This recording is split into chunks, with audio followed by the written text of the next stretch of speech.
नमस्कार दोस्तों, Niket Shah plus YouTube channel में आप सभी का स्वागत है। दोस्तों मेरा नाम है निकेत शाह। दोस्तों आपने अक्सर ऐसा कभी कभी हुआ रहेगा आपके साथ में घर पे कि अचानक से बहुत ज्यादा वोल्टेज आ गया, अचानक से बहुत कम वोल्टेज आ गया, जिसके कारण आपके घर के कुछ ना कुछ इलेक्ट्रिकल इक्विपमेंट जल गए रहेंगे। हुआ है ना? मेरे साथ भी हुआ है, आपके साथ भी हुआ ही रहेगा। या टीवी हो गया या एयर कंडीशन हो गया, उसमें वोल्टेज फ्लक्चुएशन के कारण पीसीबी में प्रॉब्लम होता है ना ऐसा। इसका सॉल्यूशन क्या है? आप में से बहुत सारे लोगों को मालूम रहेगा, यह है उसका सॉल्यूशन। यह है वोल्टेज स्टेबलाइजर। बराबर है? वोल्टेज स्टेबलाइजर का काम क्या है? एक ही मतलब समझो, ज्यादा करंट, ज्यादा वोल्टेज आएगा या कम वोल्टेज आएगा, बाहर कांस्टेंट देगा, बाहर कॉमन देगा, जो आना चाहिए उतना ही देगा, उससे ज्यादा या कम नहीं आएगा। कम आएगा तो खुद बना के डालेगा, ज्यादा आएगा तो उसको कम करके भेजेगा। ठीक है, यह वोल्टेज स्टेबलाइजर का काम है। लेकिन क्या आपको उसके प्रकार मालूम है? नहीं ना। आज के इस वीडियो में मैं इस वोल्टेज स्टेबलाइजर के अलग अलग 4 से 5 प्रकार है, उसको मैं बताने वाला हूं। साथ ही साथ हर जो प्रकार है वो कैसे वोल्टेज को स्टेबलाइज करता है, मतलब उसकी टेक्नोलॉजी कैसी है, कैसे काम करता है, उसको मैं बताऊंगा। और साथ ही साथ आपके लिए कौन सा बेस्ट रहेगा स्टेबलाइजर, आपके घर के लिए या फैक्ट्री के लिए या ऑफिस के लिए, उसको भी मैं डिटेल में बताने वाला हूं। तो याद रखिएगा, वीडियो अगर पसंद आता ना, अपने दोस्तों के साथ में जरूर शेयर करिएगा।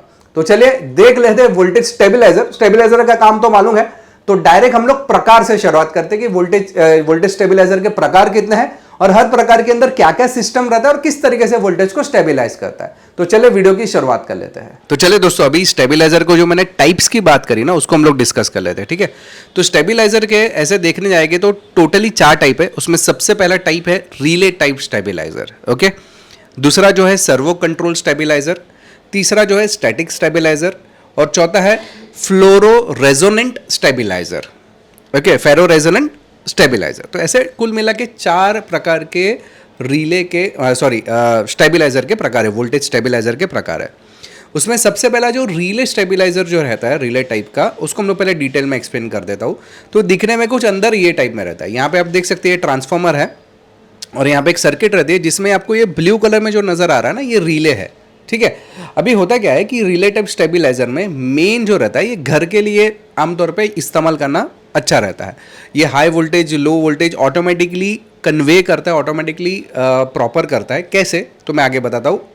अगर मान लो कि 150 वोल्ट आ रहा है, तो ये वोल्टेज को बूस्ट करेगा, 220 तक लेकर आएगा आउटपुट में। ठीक है ना, वोल्टेज बूस्ट करेगा। अगर 200 आ रहा है तो थोड़ा सा बूस्ट करेगा, 220 तक ही लेकर आएगा। 230 आ रहा है तो 230 ही रखेगा।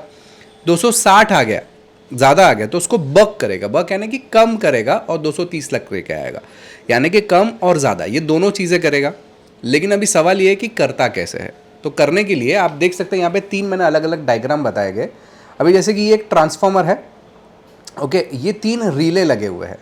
अगर मान लो कि AC सप्लाई 160 वोल्ट आया, इनपुट में कितना है 160 वोल्ट आया, और हमें आउटपुट चाहिए 230 वोल्ट कांस्टेंट, तो ये क्या करेगा, ऊपर वाले रिले को एक्टिवेट करेगा, जो कि ये जो ट्रांसफार्मर है, सेंट्रल टेप ट्रांसफार्मर बोलते हैं या मल्टीपल टेप ट्रांसफार्मर बोलते हैं इसको। इसकी रिले की मतलब ये जो नॉर्मली R2 पे लगा हुआ था, उसके पे उसकी वोल्टेज बढ़ा देगा, यानी कि ट्रांसफार्मर की वाइंडिंग बढ़ा देगा, तो आउटपुट के 230 वोल्ट आएगा। अगर इनपुट 230 वोल्ट है तो ये नॉर्मली R2 पे ही रखेगा, जो कि 230 आउटपुट रहेगा। अगर मान लो वोल्टेज बहुत ज़्यादा आ गया तो उसको कम करेगा, वाइंडिंग को कम कर देगा और वोल्टेज स्टेबलाइज रखने की कोशिश करेगा 230 वोल्ट। यानी इसमें रिले जो है वो एडजस्टमेंट करता है वोल्टेज को, रिले स्विच करता है। अगर ज़्यादा वोल्टेज आ गया तो नीचे वाला रिले यानी कि रिले 3, कम वोल्टेज आया तो रिले 1 एक्टिवेट होता है, नॉर्मली रिले 2 एक्टिवेट होता है। ठीक है, तो ये सारा प्रोसेस जो है ना, मैंने यहाँ पे कंट्रोल फ्लो बताया गया है कि इस तरीके से काम करता है। वीडियो को पॉज करके आप पूरा कंट्रोल फ्लो देख सकते हैं। अभी ये है ना, इसके अंदर उसके एडवांटेज और डिसएडवांटेज। तो एडवांटेज की बात करूँ तो एक तो लो कॉस्टिंग है, इसलिए घर के लिए बेस्ट है। सिंपल डिज़ाइन है, इजी टू रिपेयर है। ओके, फटाफट घर के लिए इस्तेमाल करने के लिए लायक हो जाता है। स्मॉल साइज़ में आता है, मेंटेनेंस ना के बराबर है और ऑटोमेटिक ऑपरेशन रहता है, और अच्छा खासा प्रोटेक्शन भी हमें मिलता है। लेकिन इसके डिसएडवांटेजेस भी है काफ़ी सारे। डिसएडवांटेजेस की बात करूँ तो जब भी रिले चेंज होता है ना, मतलब कम वोल्टेज आया ज़्यादा वोल्टेज, तो रिले मैंने बताया कि 1 नंबर 3 नंबर, तो रिले का साउंड आएगा बार बार आपको। ठीक है, फिर जो करेक्शन ऑफ वोल्टेज है वो एज गुड एज थोड़ा बहुत आगे पीछे रहता ही है। ओके और इसकी बदौलत क्या होता है कि लॉन्ग रन पे रिले जो है वो ख़राब हो सकता है, रिले लॉक हो जाता है, कभी कभी रिले के कॉन्टेक्ट्स डैमेज हो जाते हैं, तो ये होता है। और रिले जब भी एक रिले से दूसरा रिले स्विच होता है ना, तो कुछ समय लगता है, मतलब कुछ माइक्रो सेकेंड्स का समय लगता है। उस दरमियान वोल्टेज ज़्यादा होता है जो अपने डिवाइसेस को ख़राब कर सकता है। तो ये बहुत ज़्यादा सेंसिटिव इक्विपमेंट है ना, तो उसके लिए काम का नहीं है। नॉर्मली घर के जो इक्विपमेंट है उसके लिए काम कर सकता है। तो ये है हमारा रिले टाइप स्टेबलाइज़र। दूसरा जो है servo control voltage stabiliser. Servo control में कुछ दिखने में इस टाइप में आपको दिखाई दे रहा है। यहाँ पे देख सकते हैं ये 3 फेज़ का है, इसके लिए आपको 3 वाइंडिंग दिखाई दिए। सिंगल फेज में आपको एक ही कॉइल का ऐसा नज़र आएगा और यहाँ पे आपको एक मोटर नज़र आ रही है, ये एक सर्वो मोटर है। जैसे कि आपको यहाँ पे दिखाई देगा, इसमें एक सर्वो मोटर स्टेबलाइजर इसके लिए बोला जाता है। इसमें जो बीच वाला जो हिस्सा है ये सर्वो मोटर का है। यहाँ पे एक रोलर लगा हुआ रहता है, आप देख सकते हैं रोलर है जिसको कार्बन ब्रश बोलते हैं आमतौर पे।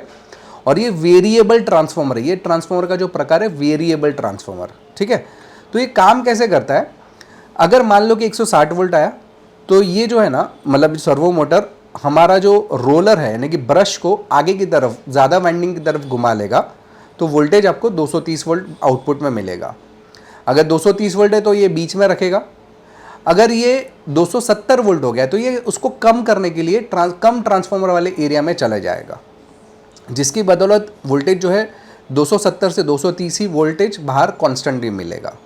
इसका जो कंट्रोल फ्लो है वो पूरा दिखाया गया है।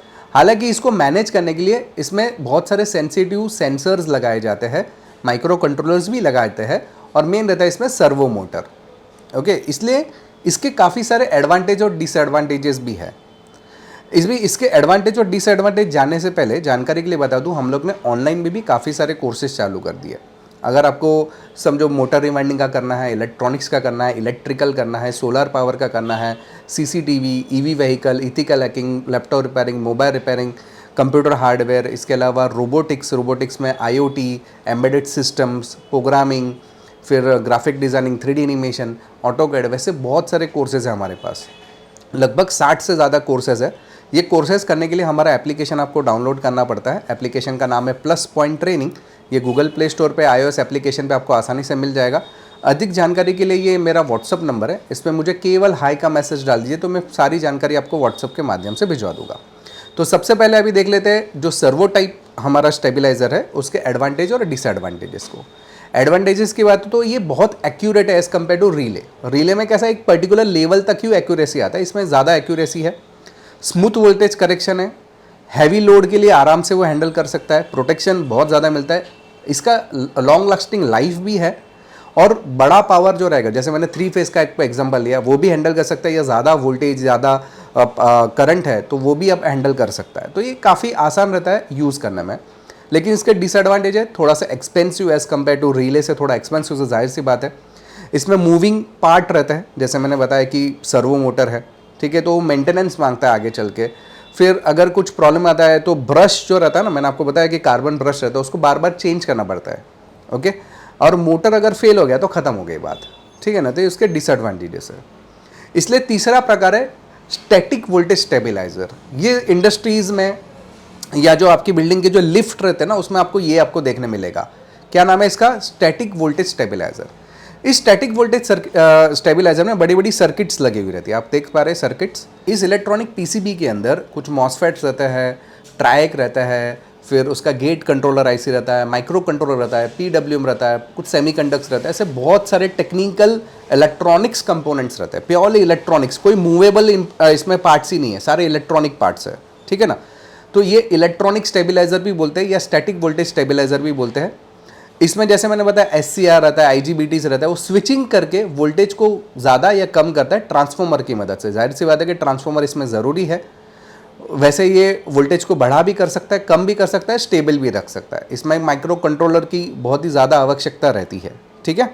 मेन इसमें IGBTs रहता है या SCR रहता है या कुछ मॉसफेट्स रहता है, ठीक है। तो इसका प्रयोग करके वो स्टेबलाइज करता है। तो अगर आप इसके एडवांटेज डिसएडवांटेज जानने की कोशिश करेंगे तो एडवांटेज बहुत है, जैसे कि फास्ट ऑपरेशन है, मूविंग पार्ट कुछ भी नहीं है, साइलेंट वर्किंग है, हैवी एक्यूरेसी है, लॉन्ग लास्टिंग लाइफ है, कॉम्पैक्ट डिज़ाइन है और बेस्ट सेंसिटिव इक्विपमेंट के लिए जैसे लिफ्ट वगैरह हो गया जिसमें बहुत सारे सेंसिटिव इक्विपमेंट्स भी लगे हुए रहते हैं, इंडस्ट्रीज़ में, ऑफिसेज में, तो ये बेस्ट रहेगा। लेकिन डिसएडवांटेज सुन लीजिए पहले कि ज़्यादा एक्सपेंसिव है, कॉम्प्लेक्स सर्किट है, अगर प्रॉब्लम आ गया तो उसको टाइम लगेगा रिपेयर करने के लिए, हीट जनरेशन ज़्यादा होता है इसके अंदर, जाहिर सी बात है कि बहुत ज़्यादा काम करता हो तो हीटिंग इसमें ज़्यादा होता है, सेंसिटिव इलेक्ट्रिक कंपोनेंट से बना गया है, तो उसका जो रिपेयरिंग कॉस्ट रहता है वो भी ज़्यादा हाई रहता है, और उसमें कूलिंग जो है वो नेसेसरी है, मतलब ऐसे एनवायरनमेंट में रखना पड़ता है जो खुला रहे, थोड़ा सा हवा आना जाना रहता है, वहाँ पे आपको रखना पड़ता है, क्योंकि ये थोड़ा सा हीट ज़्यादा करता है, ठीक है। इसके बाद आता है फेरो रेजोनेंट वोल्टेज स्टेबलाइजर। हालांकि ये बंद हो चुके हैं, बहुत पुराने प्रकार के ये स्टेबलाइजर्स है, लेकिन मैंने इसको क्यों बताया, क्योंकि आज की तारीख में भी बहुत सारी कंपनीज में आपको देखने मिल जाएंगे। इसमें एक स्पेशल प्रकार का ट्रांसफार्मर बनवाया जाता है, इसको स्पेशल ट्रांसफार्मर ही बोलते हैं।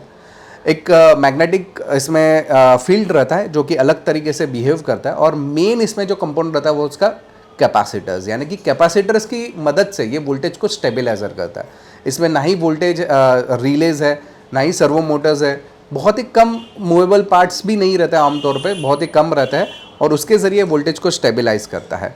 तो इसमें जैसे मैंने बताया कि ट्रांसफार्मर के साथ में कैपेसिटर जुड़ा हुआ रहता है, और ये दोनों की वजह से इसमें रेजोनेंस जो रहता है, ट्रांसफार्मर और कैपेसिटर की वजह से रेजोनेंस क्रिएट होता है, उसकी वजह से वोल्टेज को स्टेबलाइज किया जाता है। अगर आप जानना चाहते हो कि रेजोनेंस क्या है तो आप कमेंट में ज़रूर लिखिए, मैं उसके लिए अलग से वीडियो बनाने की ज़रूर कोशिश करूँगा। ये जैसे मैंने बताया कि कम वोल्टेज, ज़्यादा वोल्टेज और मीडियम वोल्टेज पे तीनों पे ये काम कर सकता है। इसके एडवांटेज डिसएडवांटेज भी काफ़ी है। Advantages very reliable, no moving parts, fast voltage correction, good noise. फिर गुड नॉइस फिल्टर का मतलब क्या है, जो बिजली के तारों में कुछ अनवांटेड सिग्नल्स भी आ जाता है जो अपने सर्किट को डैमेज कर सकते हैं, उसको भी क्लियर करता है, सर्च प्रोटेक्शन भी करता है, बहुत अच्छा लॉन्ग लाइफ है इसका। डिसएडवांटेज काफ़ी हैवी है, लार्ज बड़ा साइज़ चाहिए, हीट जनरेशन तो ना के मतलब बहुत ज़्यादा है, और लोअर एफिशिएंसी है, ह्यूमन नॉइस थोड़ा सा ज़्यादा होता है इसके अंदर, मतलब आपको आवाज़ आएगा उसको काम करते समय। एक्सपेंसिव तो है और ओल्ड टेक्नोलॉजी है, तो अभी ज़्यादातर उसका इस्तेमाल नहीं किया जाता, और उसमें से खास करके माइक्रो कंट्रोलर वेव्स भी निकलते हैं, जो हो सकता है कि आपके फंक्शन ऑर्गेनिक ऑर्गन्स को भी डैमेज कर सकता है, या कुछ चीज़ें जो इलेक्ट्रॉनिक कंपोनेंट्स है उसको भी डैमेज कर सकता है, जो माइक्रोवेव पे चलने वाले रहते हैं, ठीक है। तो डिस्ट्रक्शन जो रहता है उसके अंदर रहता है थोड़े से। तो आई होप कि दोस्तों ये जो चारों प्रकार है स्टेबलाइजर के आपको क्लियर हो गया रहेगा। आपके लिए कौन सा बेस्ट है वो भी मैंने आपको बताने की कोशिश करी हुई है। अगर आपको ऑनलाइन कोर्सेज करना है इलेक्ट्रॉनिक्स, इलेक्ट्रिकल, कोई भी सब्जेक्ट्स के ऊपर, तो हमारा एप्लीकेशन का नाम है प्लस पॉइंट ट्रेनिंग। ये मेरा व्हाट्सअप नंबर है, मुझे मैसेज डाल दीजिए तो मैं सारी जानकारी आपको व्हाट्सअप के माध्यम से भिजवा दूंगा। अगर आप नए हैं चैनल के ऊपर तो सब्सक्राइब का बटन दबा के बेल का आइकॉन दबा दीजिए, ताकि मेरे जो भी नए वीडियोज़ आएगा उसका नोटिफिकेशन आपको जल्द से जल्द मिल जाए। चलिए इस वीडियो में इतना ही, थैंक्स फॉर लिसनिंग।